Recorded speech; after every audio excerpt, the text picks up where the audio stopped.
You're live, Mr. Chair. Thank you, Peter, very much. Welcome everyone to our Public Works and Urban Beautification meeting for January 27th. I'll need a call to order here, which I'm doing. Declarations of conflict of interest. See none? I see none. Approval of the agenda. I'll approve it. Moved by Councillor Ramsey, seconded by His Mayor, Worship Graham. Adoption of the minutes. We have two, December 23rd and January 5th. Sure. Everyone's got a chance to go over those, have they? Good. So any business, I should approve adoption of the minutes, I guess. So I need a mover there. No? Approved by Mike, seconded by Kevin Ramsey. Business arising from the minutes. Anything, folks? Just trying to find out under January 5th there, Scott, the Ken's Corner. Yeah. You can have something to report on that. He's Public Works Manager stated due to the Christmas holiday staff will bring the design proposal to the next scheduled Public Works Beautification. We had hoped to that, but we're still not there, unfortunately. The consultant, we kind of reprioritized, trying to get some tenders ready in anticipation for the capital budget. So the few tenders that they have, they're making that priority at the moment. So. They also rescope that project too. Yes, that's correct. And we're looking at the signalization. Exactly, that's what we're looking at the moment, yeah. Okay. And it's signalization on the corner of Houston, Spring Park, Pownham. Do we have the sensors in yet? No, it's unfortunately still under legal review or legal matters, and so we can't make any upgrade at this time. Okay. As soon as we get everything settled, we will be installing sensors immediately. Okay. Yeah. And just another item, I know that Councillor Duffy's been dealing with it. On 78 McGill Avenue, if we go to the traffic bylaw, right, there's to be no parking near an intersection. Is it 13 feet or 13 meters from the intersection? I think it's 13. It's 13 feet. I think it's all meters. The bylaw Those are should be meters. meters. 13 meters Yes. on the traffic bylaw. Yes, at a minimum. Then we always have the right to extend and maximize or increase those zones Okay. with the use of signage. So instead of using signage litter, I know in Ward 1 I see a lot more signs that are painted on the street, P, cross through it, no parking. Could we look at that as a possibility? We have to use this as a combination. So for regulatory, for legal, it has to be a posted sign. Right. Because signs are Understood. regarded as the ultimate authority when it comes to legal matters. The stencils on the road are only supplementary. Right. That's all it is. Right, so as so a supplementary, could we not put it, if it's 13 feet, or you're saying 13, I'll check the traffic bylaw. I think it's 13 meters. My only concern with doing that is setting a precedence in residential areas. Residential areas, anytime we do no parking, we typically just use signage because we are limited on resources in terms of painting signs on our stencils on the road. So we usually limit any on-road markings to the downtown core where we do have the majority of our traffic and parking violations. So that's where we try to focus most of that work on. But those stencils are in the downtown here, and they're in residential and commercial. Yes, they're in shared zones, of course, Yeah. because we get some of that overflow into those commercial areas and into those residential areas Yeah. because of the commercial. So we try to enforce So that. it's in both. And We do, yes, sorry. I should say outside the downtown core, we try to get away from markings on the road as much. I don't know, I think Councillor Duffy's probably getting emails or phone calls, but when you drive by this residence, there are two signs here that says no parking. Right. Can we just find a compromise to reduce the signage litter? Well, the hiccup is again, the space between signage. I believe the space between signs is the maximum you can go between signs before they're not in fact, I think they're 15 meters apart or something like that. I can't recall what it is at the moment. There's a certain distance between signs to ensure that we have continuity of no parking through that entire area. The whole street? Nope, just so it's marked from, I want to say, right around the 5 meter back, or fire hydrant, sorry, back to the intersection is where it's marked. And there's two signs that we had hoped to only have to use one, but just because of how it's regarded in the legal system, we had to have two signs to split that gap. And if I could add, I think it might be, I don't think it's 13 feet or Yeah, I'm just gonna- because It's to prevent blind spots for people on Ambrose Street entering onto McGill. 13 feet wouldn't do it. So it's either 13 yards or 13 meters. Yeah, it's probably meters. I think it's meters, I think our bylaws is. Under the traffic bylaw. Yeah, Mr. Chair, when people Yes. speak, Councillor Yankoff is having hard to hear, so if you have to speak up, please. Oh. They can hear you well because you have the microphone here. Okay. You probably hear Councillor Duffrock because the mic is there, but everybody else has to speak up, please. Okay, thank you. Okay, so I understand where the mayor's going with it. I mean, because this is somewhat of a so-called a troubled spot, everything we could do to kind of give the recognition that, hey, look, you can't park here, right? I mean, because it is sometimes, you know, you're busy and you think, you don't see that sign. But I mean, there's no way you're going to come back at us and say, it's on the street and it's on the sign. You didn't see it. Yeah, there are two signs there now. Yeah, but I mean, if you had it on the street, it would help, because when you're pulling in, you can't help but see the sign. Yeah. But Anyways. anyway, it is We'll food get for back to thought. that. It is food for thought. Yeah. Okay, thank you very much. Any other questions, folks? No. If not, we move into reports, and the first one on our agenda, 6A, is the stormwater research. I believe that is you, Scott. Yes, thank you, Chair. So this item is more for an information piece only. It was put together by the Environment Sustainability Group, and it's about, there's been a lot of talk still, of course, because we're in capital budget season, about the stormwater management and how to proceed with that best practice. And so they put a report together of, you know, some pros and cons of doing, of leaving open ditches versus, you know, pipe networks, and as well as what other jurisdictions do. So it is a lengthy document, 13 pages, so I won't go into it in any great detail. We just wanted to bring this information to the committee, just to, you know, advise them, you know, we're not the only area that's you know, having similar issues or discussions. There's a lot of municipalities around Canada that have these discussions about open ditch versus pipe, and most of them are hybrid system, and it's a hybrid system because that is the, you know, it's trying to balance the needs of the city, but also balance the needs of the environment, and so that's what a lot of these municipalities do. Some of the interesting things that some also municipalities do to encourage or encourage residential or private landowners to do is to be creative on how they capture their own storm runoff instead of just dumping it into the city right away. There are, I guess they essentially have fees associated with each home on a storm fee, I guess, for lack of a better term. And so, for instance, I think it's Halifax that charges about a $40 a year fee for stormwater management for every home.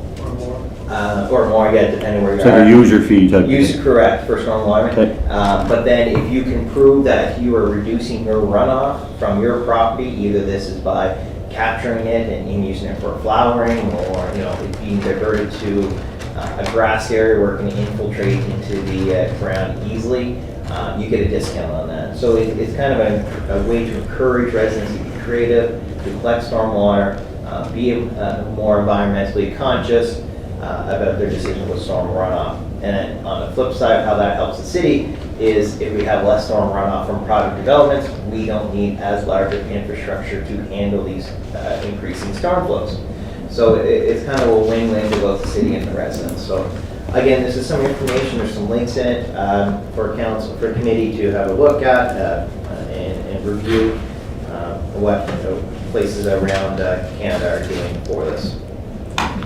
So thank you very much, Scott. Just a point of interest, I guess. So I think Councillor Duffy, you might have, you've also passed around a document there back a few months back on cities that are. I'm still searching for my copy Okay, of it. that My stopped copy of it, yeah, okay. That kind of went into the, Yeah. that maybe, you know, it's not necessarily a good thing to be piping all your water into one area, right? And that's what's happening, I think, and you know, I guess, you know, it's a very costly adventure as well, and I know the window was open there for a number of years for doing the work, especially in places where they really needed it. But we're getting to the point now, I think we're at a stage where, you know, most of the emergency type ditch fill has been done, except at the cities. We have our own, we have our own stormwater infrastructure problems that we have to continue working on. And I don't know where council wants to go with it eventually, but there are pros and cons certainly to it. And you know, if it's because someone just wants theirs done because the neighbor's done, well, I don't know. We've got a lot of projects on the go that we need to get done, and you know, the community's wanting rinks, and the community's wanting this, and the communities are wanting that. Well, we can't be doing everything, right? So it's something for council to decide for sure. Yes, Mr. Ramsey. Yes, Scott, the bottom line is this has been discussed now since 1995, I guess. It was a promise back in the day. I'm trying to wrap my head around what is the final analysis from an engineering position. Should they be filled, should they not be filled? I guess is what I'm trying to wrap my head around. Like, is it cosmetic, or is it just because it's there for a purpose? I don't know. I can't wrap my head around this every year. So, very good question. So, what's remaining in the city now, for the bulk of it, there might be a few pockets here that may be safety related, that at some point in time we might have to review it and infill. But the bulk of it in the residential area is what we would believe is, or say is cosmetic. And right now, you know, the biggest time that we would have concerns with stormwater management is in the winter when there's ice in there, and we don't, most areas we have it corrected, that the water stays in the channel, in the open ditches and gets to where it needs to be. So at the end of the day, is it causing issues for the city to maintain those ditches as open ditches? No, they're working as they have been designed for. And one of the other challenges we do face when we do go to infill these areas were not designed to have infill ditches. So that's always a big challenge. You get some areas where your house is even lower than the road. So what ends up happening when you infill this ditch, we open a whole new kettle of worms. Water runs back to the home. It can, yes. So now we have a ditch underneath their front lawn, and then we have what we call a swale, so a bit of a berm to try to keep the water. So we essentially created a new ditch on top of the pipe.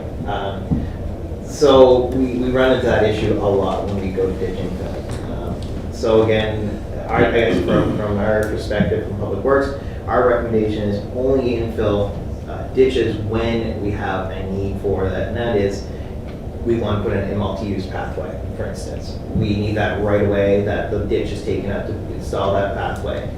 Once you put that pathway in, all the water that's actually heading to that ditch is coming off the road for the most part. So we're going to be putting in stormwater management in the road, underneath the road, catch basins and your lines under it. So now we alleviate that issue anyway.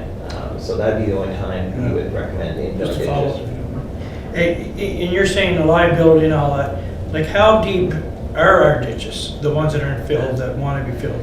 Like They all vary. yeah, like we keep hearing it's a safety thing, like some people can't mow their grass because it's too deep, and then some people are saying, I don't know, like there's many stories out there, and I'm trying to wrap my head around of, like, what is it?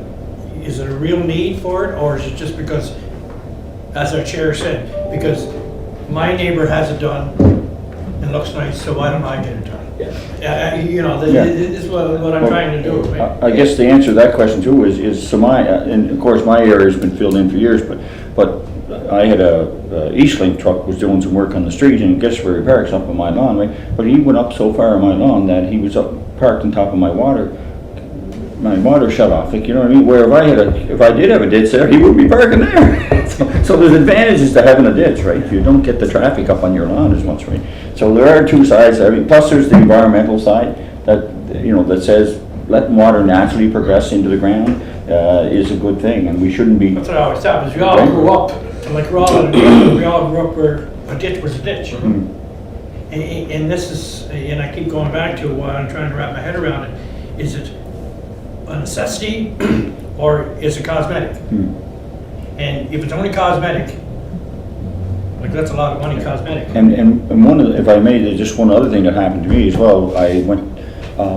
We went to put in a sidewalk on a street that had previously been ditch infill, which we thought we were doing the community a favor, but it turned out telephone poles were all of a sudden not in the right place. The we had to re-engineer because the ditch infill doesn't necessarily mean you can put a sidewalk over top of it. So we had to spend another 300 and some thousand for that one street just to get an engineering re-study done to make sure that a sidewalk could fit over top of this catch basin, the system we got going down the street. So it's, there's a lot that, if that wasn't there, well then, we wouldn't have spent another 300,000 because we would have done 300,000 originally to put the pipe in. So it is, there are pros and cons to it all for sure. And just to Kevin's point too, we do get a lot from time to time where your neighbor has it, but you don't, and they call us to ask for it. And they blame the city that they got it, and a lot of times residents will, and we have given approval in the past for residents to pay a contractor to come in and infill it. We will size the pipe for them and tell them what needs to go there. But the challenge with that is we can't inspect it. The whole neighborhood hasn't been designed as a stormwater management. So what ends up happening half the time is if maybe 25% of the street was infilled just because residents did it, if the city said we were going to infill the entire street, we usually have to rip up all the existing and relay it all. So it's... Because I know there's not a couple, not in my ward, but outside, let's say Ward 7 or Ward 8, and when they built their home, they did it themselves. Mm-hmm. Yes. You know, why they're doing their landscape and everything, Mhm. like they filled in their Yeah, ditch. and it's cost effective that way. You know, Yeah, it's- it's not I don't know, Yeah. like I heard that from one resident too, so, I don't know, it's just, the balls are bouncing. Yeah. Mhm. And so Scott, one last question if no one else has one. So where is environment on it? Like what's their opinion on ditch infill? Every time our environment team Yeah, here, yeah. they are in the same position as Public Works, is why are we infilling ditches that don't need to be infilled? Like, they understand the safety aspect and around that, or essentially if we have to like widen the road out Right. For these pathways and all that, absolutely, they understand that. And we are looking at options to make those more green. One of the things I've talked about before is perforating that pipe that's Right. under that, so that So it the water does, filters. some water will naturally percolate out into the ground. But at the end of the day, they also agree with Public Works that we shouldn't be infilling ditches unless there's an operational or safety need. Okay? Mr. Chair, Yes. Go ahead. No, go ahead. Go Go ahead. Go ahead, Mr. Mayor. So just to follow up there, Scott, I looked at the 218, 219 budget. 3.2 million was set aside. Year before, 2.5. Year before, 2 million. Then 219 rolls around, let's all stop it. Like, the brakes just went right on it. Because previously, it went on for, right since Mayor George McDonald. As I said, Kenwood Circle, that was our first one. So we make a decision, now we have all these environmental reasons. Do you know what? Those environmental reasons were always there.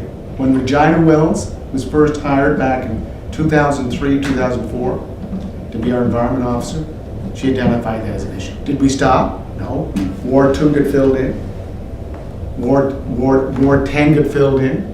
A lot was done, right? And now we still have lots that has to be, that requires to be filled in because a promise was made and councils agreed with it right up until 2018, 2019. And if I may just give you the reason for that, because council had made a decision, Mr. Mayor, to get our own water infrastructure under control, our stormwater management, right? So we did, that's what we did. We did Capitol Drive, right? Well, you guys put the catch basin in underneath there, right? The culvert, right? The box culvert and all that. So now we still have down here to do, right? The Joe Giz Park area, that infrastructure work's got to be done. Yeah, And- but that's not ditch infill, that's stormwater. No, but the money's got to come from somewhere. Yeah. So council had directed let's get the city stormwater management under control. So there's no sense channeling water from everywhere else if we can't handle it. No, I think what we said last year is that Right. we'd start doing some of these projects, hold off 1 year for stormwater management or ditch infilling. So now it's being told, no, just hold off indefinitely. No, if I can just finish, Mr. Chair, because it's cosmetic, health, safety. Well, I know there are ditches. We filled one out there on Lower Malpac Road from Thorndale, right? Ran parallel to the Lower Malpac Road at a cost of $1.6 million. Was that because of health? Was that because of safety? Was that because of cosmetic? So that was prior to the year that. No, that was done, no, but that was done, in this, one of the first, it was a motion or resolution you brought in, and I know Deputy Mayor asked, well, why are you taking those plans off the shelf? Because we had other plans, McLean subdivision. I think you said it was a health and safety issue. So we, back in 2018, I believe is when that one was done, we council at the time, they still wanted to do ditch infilling. So Public Works, we did identify what would be the priorities of the jobs that were already designed. So we Based on what? We didn't want to go out and redesign any other areas. So we went out to look at what was designed, what would be priority. And at that time, Lower Malpeck Road was identified because it is an extreme, it was quite deep, the speeds are high traffic volumes and all that. And because there is, due to economy of scale, because we also had Thorndale, it did not make sense not to. Oh, we filled in Thorndale. Yeah. So we finished Thorndale up because it was with the capital Lower Malpeck Road work. And Mr. Chair, where that dumps into Ellen's Creek, if you're down there after a heavy rain, that is eroding the end of that. So the health, the safety issue, right? Again, it varies on when we're talking about a particular project.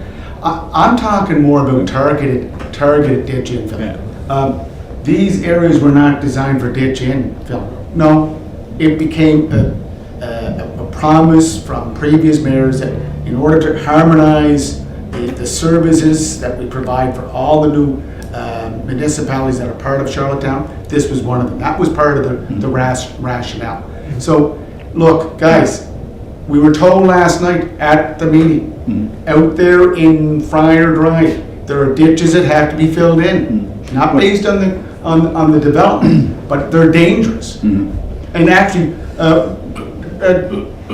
Kevin Lewis's daughter lives on Friar Drive. I think it would be your sister-in-law. She lives there. She was up there. She made the point that, we have some issues. So just, Alana needs to ask a question, but just before you do, Alana, so just so to correct you there, Ward 2 was filled in when Parkdale, that part of, when we absorbed, but there's still. Millions with Danny Redmond. I still have a lot of ditch infill, but I don't even bring it up, because you know what, I thought for now, we're not doing it, because the idea is that, I get snow plows that fall in the ditches, but I don't say anything, because I thought we weren't doing ditch infill. That our own city resources of water infrastructure has to get done. If we don't do it, we're gonna get flooded out. So that's, so by filling in some of these ditches, we could be causing problems on people's properties too. It's just not a matter of filling in the ditch, is that ditch, by filling it in, is it gonna create other problems? But now, if council decides they wanna go that route, and let the water come up over Hillsborough and Riverside Drive, I don't care. But that was the reason why we stopped ditch infill. No, but just like Lower Malpeck Road, that was a health and safety issue. If there is safety issues, but if you go out there after heavy rain, that is eroding the end. So where was the environmental issue there? We you know what? We trumped health and safety over the environmental outfall. So again, sometimes this is a balancing act on who gets what, but again, there are some areas out there that have to be targeted. I agree. But okay, so Alana, you want to go ahead? Thank you, Chair. I just wondered, we seem to talk periodically about this ditch infilling, and I'm just wondering if we could ask for a report on the pros and cons, because there doesn't seem to be, some people are saying they're good, some people are saying they're bad, and perhaps we could ask the manager of public works and the manager of environment and sustainability to put together a document for council that, that would stop us from having these 45-minute conversations about ditch infilling, if we're never going to do it again, or if we are going to do it. I just wonder what your thoughts are on that, Chair. There is part of our package here, Lana, showing what some of the other communities are doing. Environment sustainability. And it came from environment and sustainability, and I think Scott had just said that public works and environment are on the same page, but I think I'd like to leave it at if there's a health and safety need, along with the environment, like between the two groups, that if it's necessary, then, you know, if there's a health issue or safety issue to this ditch problem, then maybe it's something we can look at. But, you know, I don't know where else to go with it from that, Councilor Yankoff, so. Okay, thank you. Thank you. Councilor Duffy. I just like to add, I'm, as we all know, fairly adamant about this subject, and I don't do it intentionally, but let's face it, when other people, you know, the science dictates that this is not good for the environment, covering in all these ditches, the flow of water. Now, some people argue against that, and I understand that. But everybody else seems to be following the scientist's lead, and they're digging up these culverts that they buried back in the 50s, 60s, and 70s, and probably the early 80s. Now they're digging them up. Meanwhile, Charlottetown continues to bury them at a very high cost. And as far as previous mayors having decided this is good for the city, like as time rolls on, things change. We get a little smarter, I hope. It's like the cigarette thing, you know. Back in the 50s, the Marlboro man said, now that we have filters on cigarettes, smoke, smoke, smoke, smoke. You said, all you want. But we soon realized maybe this stuff is not good for us. A case in point, right in this building right here that we have, back in the 50s and 60s, young ladies with trays of cigarettes would go on levee day throughout these rooms, passing out cigarettes to people in their glass of sherry or their glass of wine, whatever, a bit of fruitcake, whatever. But they're passing out cigarettes. We don't do that anymore. Why don't we do that anymore? Because we found out it hurts people, and in some cases it kills them. And I'm not saying that culverts kill people, but I don't know. I was trying to figure out Marlboro man and the ditch infill. But my point is this: as we learn things, we react in different ways. We've learned over time. At one time, culverts, I guess, were thought the thing to be. I see them more, forgive me for saying this, as an election ploy rather than anything else. So if the rule is made, Charlottetown doesn't do ditch infilling anymore. Guess what? If a present councillor doesn't get re-elected because of that issue, that his or her replacement is not going to be filling in ditch infilling either. There's no ditch infilling. So it's a non-issue now for anybody, whether they have ditches infilled or not. It's just, we know better. But Councilor Duff, it's not a non-issue. If you go out into the areas, like we live in Brighton, right? Yeah. Ditch infilling was done before we moved there, right? Yeah. But if you go into the outlying areas, Yeah. it is an issue. But Your Worship, you know what? And they bring up the health. Your Worship. They bring up the health and safety issue. Your Like we Worship. did for Lower Mount.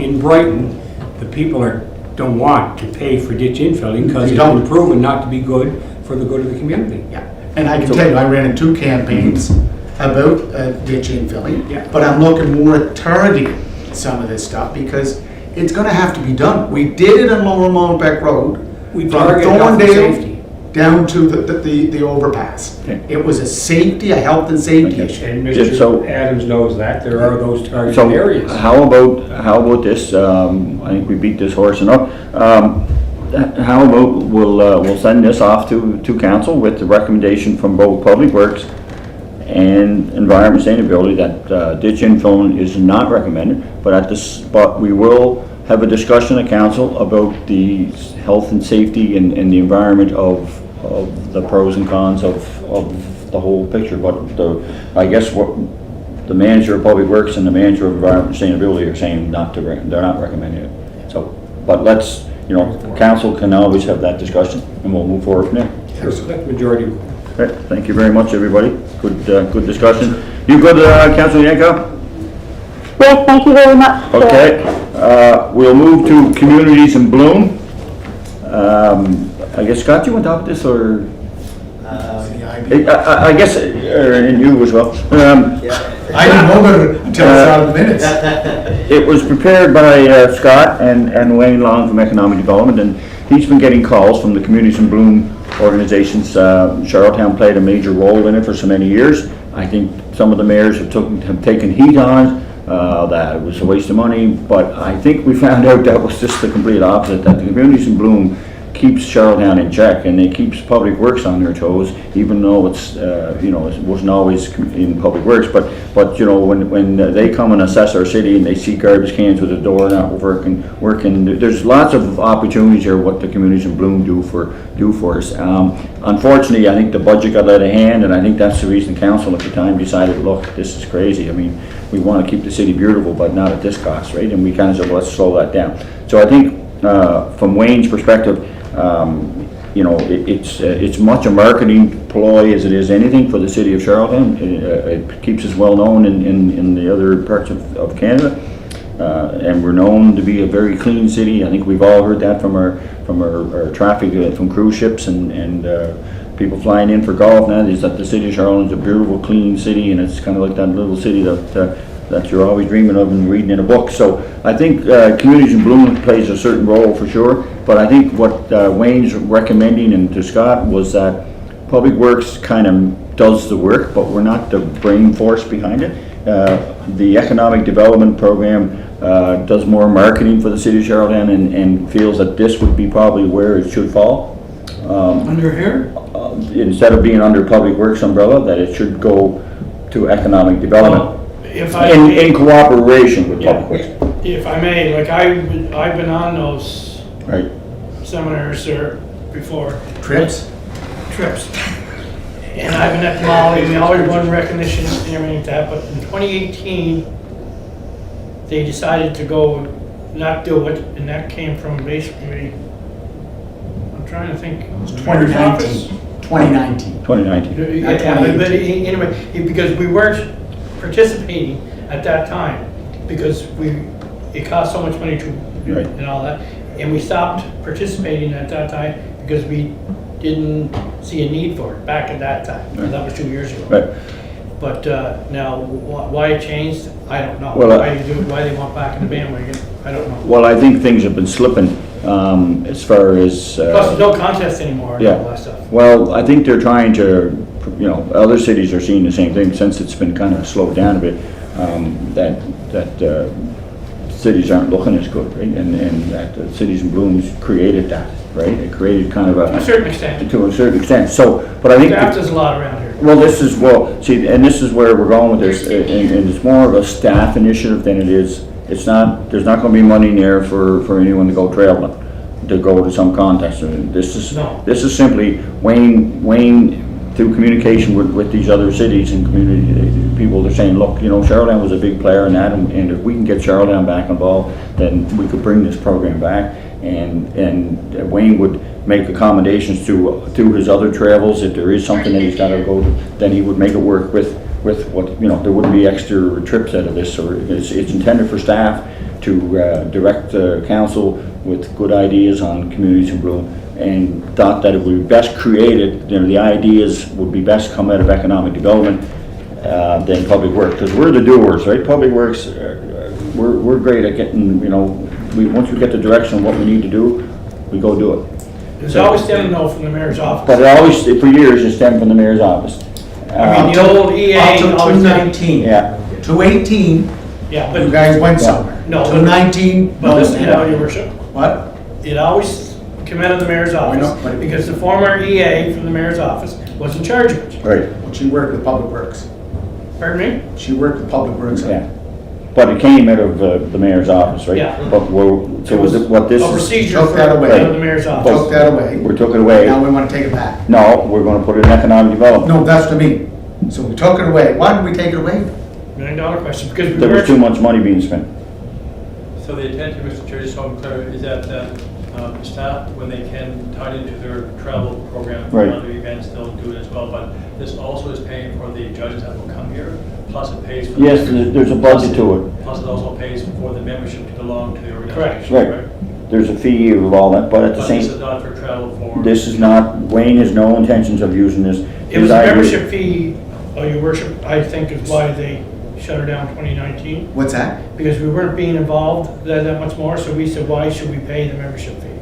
No, we're still paying membership. No, $600 a it should year. be. We still pay. Are we? Oh, yes, we are. I think So so. why, I Oh, thought yeah, that was one of the reasons. we kept our membership. We just stopped everything when the new council, new mayor and council come in. Yeah, but Pause. What? We pause. Yeah, we just paused because we want to get I know everything was, a revisit. was under control. A So- lot of things. A suggestion would be, like, so staff felt that, you know, it's worthwhile looking into.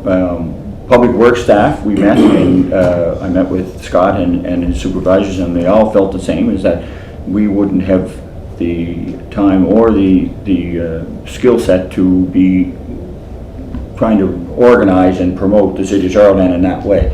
That Wayne thought that economic development would be the best place to put it, and whatever budget is created, right, then we can work with that. But, and Public Works will be very much a big partner in that.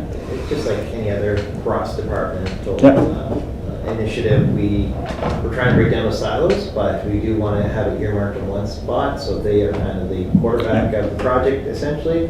But it is a cross-departmental initiative. It's kind of like how Crystal Lakes, for instance, was cross-departmental. Same with this. The reason why we suggested economic development is it has a big tourism aspect, but it also does the economic development are meeting with various user groups around the city. So they are constantly hearing the goods of the Charlottetown, but also the bad, where maybe there's graffiti that we're not seeing that needs to be cleaned up, things like that. So we want to, so that's why it made sense to put it to. And I just wanted to say, like, I'm not against it, I'm all for it, because our city looks beautiful, and I got around with a lot of the judges when they came here, because I was on economic development, but I'm just trying to figure out why, it always been spearheaded through the mayor's office with the former EA, right? And stuff like that, and now, Public Works still gonna do the work. We're still gonna do the work, but Yeah. it'll be directed out of a committee. It makes no difference to me where it sits. It's just gonna sit under a committee instead of the Yeah. mayor's office, is basically, to try and keep it under Nothing control, wrong. I think. So Nothing to do with, some of the history on it, George McDonald, right, Mayor from 1997 to 2003. Mayor McDonald was one of the first to jump onto community zone. Yeah. And that's where it came from. Right. It started in that office. Yeah. Now, how it took on different shapes and forms over the years, I don't know the reasons. But what I was surprised at is that we didn't discuss this at economic development. I don't recall this. No.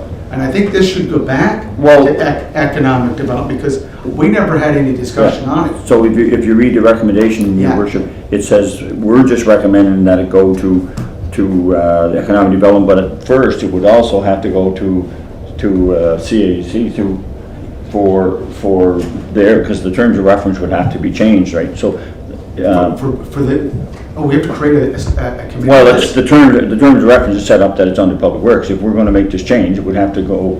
Change the terms It of would have to reference. change the terms of reference to go to economic development. So I think this is just preliminary. We're not telling anybody to do anything outside the fact that, just in discussions with Wayne, and I had called Councilor McCabe last night and gave her heads up that we were thinking of doing this, so she's aware. So we'll go back to. And go back to their committee, and if they feel strongly to take it on, then great. Yeah. But I don't think Public Works can give it the direction it deserves, right? Councilor Yankoff, you have a question? Well, I don't think I do anymore. My question was whether or not, I knew you had mentioned you had some meetings about this, and my question was whether or not Councilor McCabe, Chair of the Economic Development Committee, was aware, but you answered my question, so thank you. Yeah, so when I say meeting, I was approached by Wayne because he's been getting calls from the organization and wanted to know what I thought. So of course, who am I? I just went to my manager and his supervisors, and we just thought, yes, you know what, Wayne's got a good idea there. So we'll bring it to Public Works, get the general consensus of Public Works. And in the meantime, I phoned Julie to let her know that this will be coming back her way. And that's where we're at today. Yeah, that's good. That's a good move. And just going forward, Mr. Chair, could we just give Scott, maybe working with economic development? I looked at the budget this morning for 2018, 2019, couldn't find CIB, must be under another category. But could we find out what kinds of money or what amounts of money were spent on the judges, on the trips? Like, take a 2 or 3 year period, could we do Have to go that? back through the mayor's office budget back in those days. Almost fine, yeah. Could we? Yeah. Just to get an idea, because I know it's just about taking judges, but you don't take these judges down here and put them up at the youth hostel. There's all cost to that too. Yeah. And they do a good job, and they're here for 3 days, I think. Anyways, go Yeah, ahead. it's good, I mean, and so let's just see where it It's goes. a nice program, it's a great program. It is a good program, I mean, it promotes the city really well. Yeah, okay. Okay, any other questions on Community in Bloom? No? We're all good? Okay, thank you very much, everybody.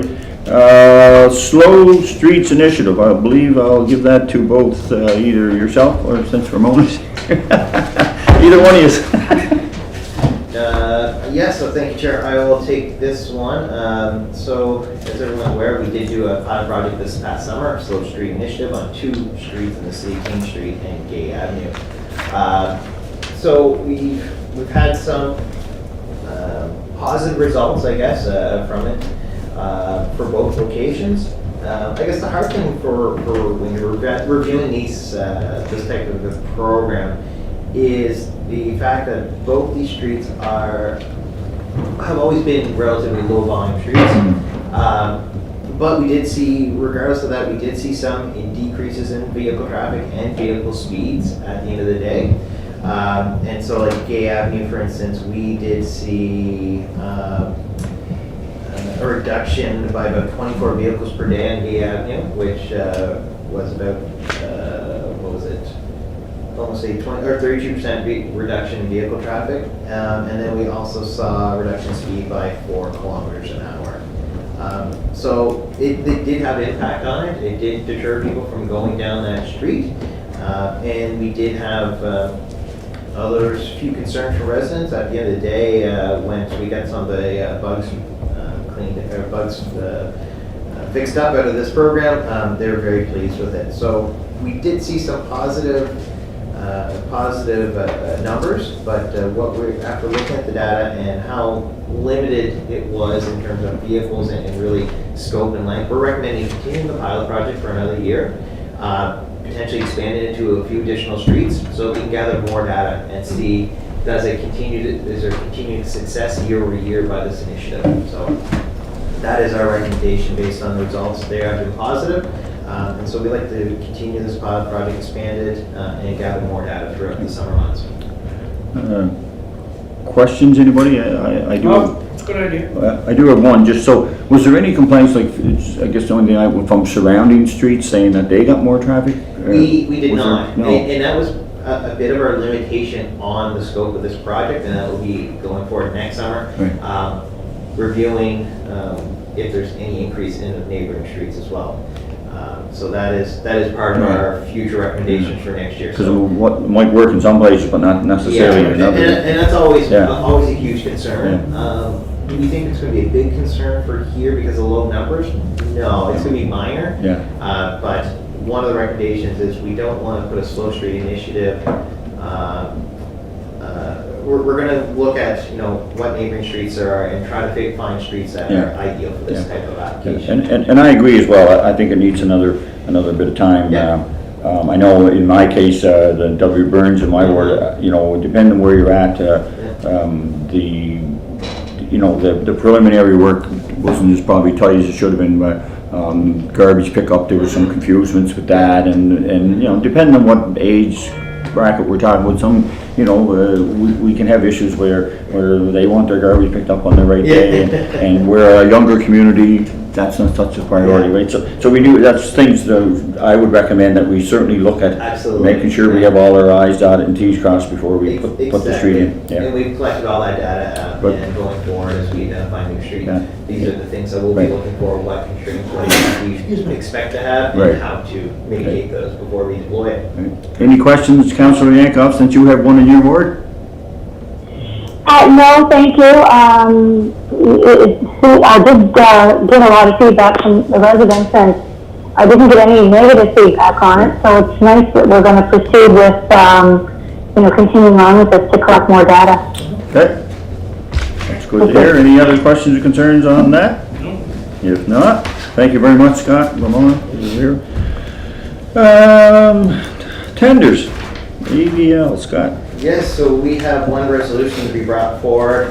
It's the Automated Vehicle Location System, AVL. So the tender closed on January 4th. We received 3 proposals.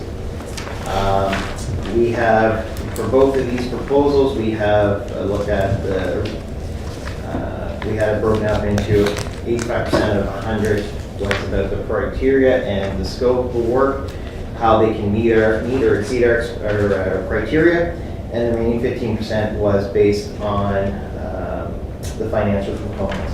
So based on those two items, we reviewed all three options and are recommending to award to Go Fleet, who is also our current provider at the moment, to enter into an additional 5-year contract with them to provide the service. Okay, thank you very much. Any questions, concerns? This is no money, Scott, or all money? So we've been doing this for the past 4 years now. This is year 4 of it. So it's been an operational budget item for the past 4 years. So 364, 56822 is for 5 years from here. So, Mr. Chair, Yeah. Yeah, so the amount is, sorry, yes, that's over the 5-year period. My apologies. I should have broken that out, yes. Yeah, that is the total price. So are we paying so much per year or? Correct. We pay per unit per year. So every month we have a monthly fee for each unit or each vehicle that we track. I believe it's $35 if I'm not mistaken. If we take that vehicle out of service, so some vehicles don't operate in the summer months, we don't pay that monthly fee for those months that they're out. And yes, we pay it on a monthly basis based on what vehicles were tracked during that previous month. So this is the total? That is the total amount Okay. over 60 months. Of Yeah, service, not a yes. problem. Yeah. Sounds good. Can, Sure. Mayor Brown? yeah, Mr. Chair, I'm just wondering, again, this is fire station tender. Could I ask, what was the price for Focus? What was the price for Canadian Tracking? Prices were, I know you did 15 points for the price. and of course, so price, it was only 15%. And when you do our proposals, the goal is we're trying to find best all-around solution. Oh, no, I know aligned with that. And it's not a, we need this box culvert, and anyone that is skilled at building box culverts just gives us the price. There's quite an art to this. There's a lot going on, and there's a lot of information that we need to be comfortable with awarding or recommend award to a company for. So for the pricing, the total for CTS was $258,296. Go Fleet was $364,568, and then Focus was $398,245. So the first one, Scott, sorry? We got a low, $258. we got a low bid, but low points on the technical side. And AVL is an automated vehicle locator, Correct. right? Mhm. Would it be, Scott, stage 4, stage 8 scientifically based, or is it, it's a data system, right? It's a data collection system. Correct, yes. It's tracking. Yep. Right. And so Go Fleet already have the mechanisms or the units in place. Yeah. So they would have to take those units out and No. we. No, you those use units the will same still, units? yes, You bought the units? yes, we own the So, units. so we're not changing the mechanical part of it? No. That's all, it's really the 80, So the there's more big vehicles being point getter added. for Go Fleet was the data collection. So the team, so we have a whole criteria of what we go through and rank each individual. And it was very clearly marked in the RFP how you get ranked and all the points. So myself and 2 other of my public works staff, we went through and reviewed each proponent and ranked them. And some of the issues, I guess, like when you look at the proposals, Go Fleet provides your proposal at 75 pages and extremely detailed, very good outline. Same with the Focus group, but then the Canadian Tracking Solution was only 25 pages. So very small proposal considering the extent and scope of this work to do it. If I look at some of the things like But it's a tracking system, it's a data collection system. Yeah. What, like 85 page to 25 page proposal? I know as being a teacher, right, if someone passes in a paper with 15,000 words and another student passes one with 5,000 words, but the arguments in that 5,000 words are so convincing, I wouldn't say because that's 15 to 5, I'll take the 15,000 as an A and a C for the 5,000. Yeah. Did I send you Wally McDonald's email I from don't, Marenco Engineering? don't He reply. he- I don't- he came in on the fire hall proposals, and he said, if the points referred to in the paper are only for the technical evaluation, I suspect everything is fine, and the successful proponent was selected, similar to my recommendation below. But Wally was saying that in the end, we as council have the decision to make based on what we see. We don't have to just base it on technical, we can base it on price over technical, technical over price. You're doing a technical over price. Correct, because we are trying to find the system that will meet the needs of what we're trying to achieve with the system. You know, when you look at a proposal, one area here out of 5, proposed methodology fully described, clearly stated, easily verified. You know, both Focus and GoFleet clearly stated how their ABL systems work. Very, very succinct. You know, they understand the scope of the work and very detailed. Where we looked at CTS, for instance, they didn't clearly define the roles of their subcontractor. All they said is, we have a subcontractor. We have no idea what their qualifications are, who they are, have they been in business very long. We don't know any of these things. So there's a lot of missing information on part of these proposals, and it's not our responsibility to go about and do that research. You know, it's their responsibility as a proponent to submit all the data, all the important data, so that we can evaluate each client or each proposal, you know, trying to compare apples to apples, and they just did not, unfortunately. It was a proposal, there was a lot of lacking information, and I know we went through this exact same thing when we originally did the ABL tender 3 or 4 years ago now.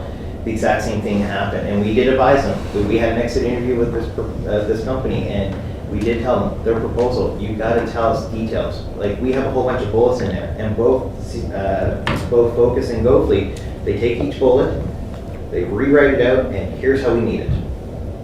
Every single bullet. And they did not. So it is very hard for us to rank them when we don't have when we're missing half the information. So that is the challenge. And that's where we end up with our current scoring. And the GoFleet does them now, Scott? GoFleet does it now. We've had great success with them. We have been very pleased with their support. We've had 0 downtime on our system. Anytime there's been a glitch or an error in the system, we have been able to, within 2 hours, I believe, get a response from them.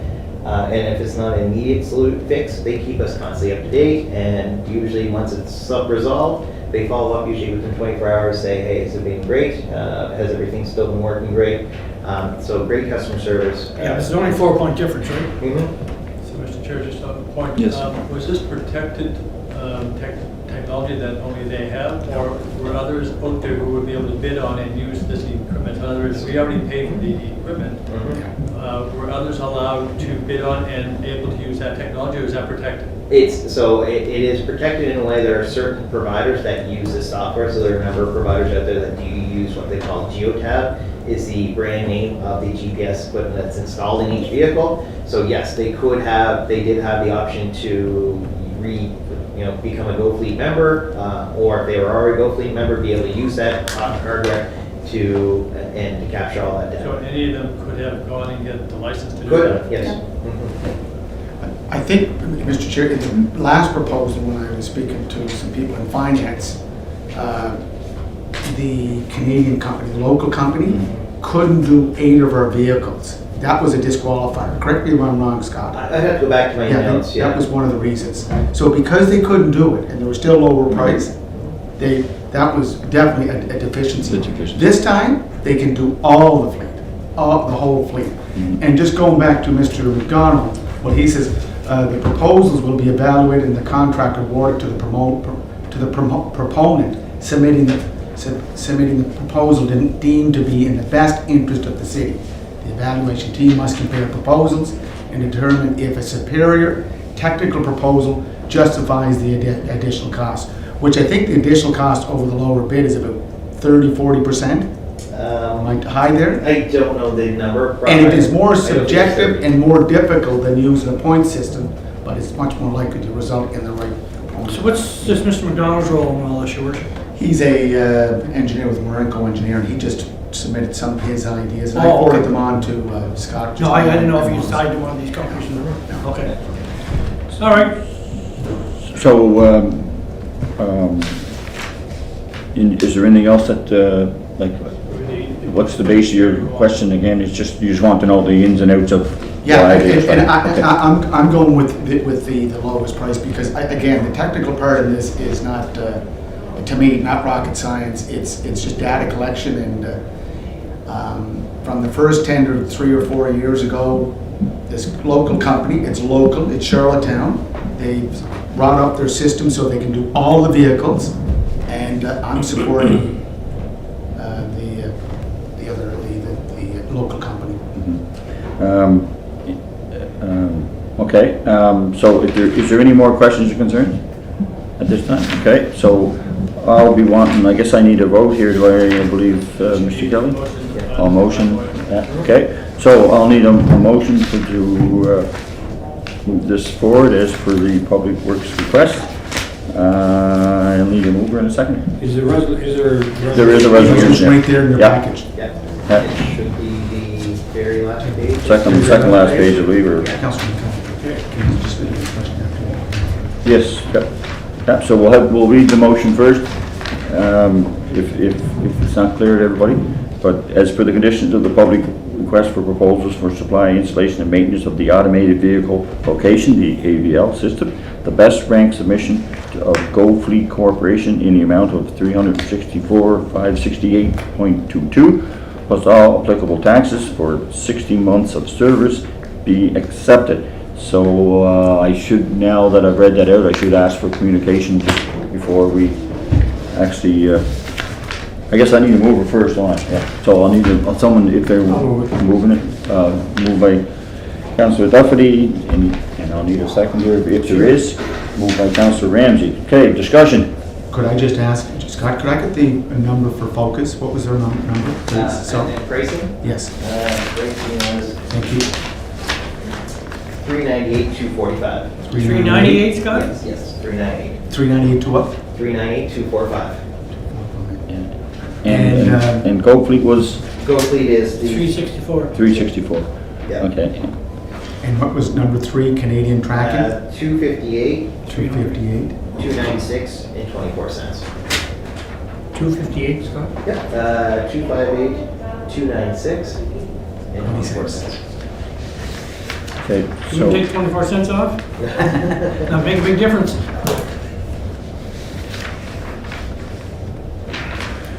Any other questions or concerns? No, sir, thank you.